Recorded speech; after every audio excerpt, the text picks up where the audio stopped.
In 2008, I was working in tech in New York, and the entire economy just imploded. And I was working at a company where they laid off a third of the workforce, myself included. And I remember sitting in that room listening to the CEO lay us off and looking around the room and realizing that none of the technical people in the company were being laid off. Next day, I went to the park and drank beer in the park during the day. And then the day after that, I started to learn how to code. Skill Crush, it's helping a lot of women learn how to code, which is an intimidating thing. I have been the only girl developer on a couple of occasions, as well as the only female designer. The technology world is definitely very man-based. There's a tiny little part of me that says, you know, there aren't any women, and who am I to think that I could be, that I could be that first woman. I'm guilty of that myself. I know that I sometimes will basically make an assumption that, oh, she's a woman, so therefore she's probably not going to be very knowledgeable as far as coding goes or something like that, right? Even though you're consciously, you don't want to have that.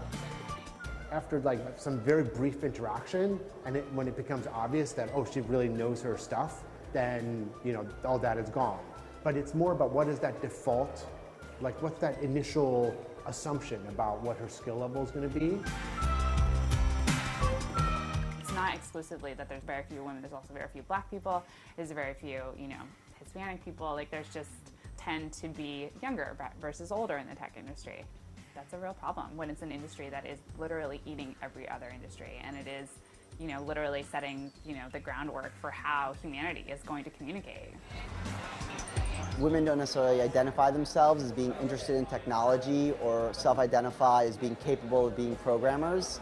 I think that they don't really understand what the craft is about, and it's not even just women. I think in general there's a fundamental misunderstanding of what being a programmer is about, where you tend to think about it as being half machine or being born in the Matrix. When in fact I think programming is way more like writing and art. It's really about expression and organization, and I think it's something that women would be great at and are great at. I think that working in kind of a man's world is empowering as a woman, to be the only girl in the room. When you're coding, you go through this very sort of difficult process of putting something together, and it's kind of it's broken, it's broken, it's broken, then all of a sudden it comes together, and it's this glorious moment where it just it's ah! It just is a really fun, exciting experience.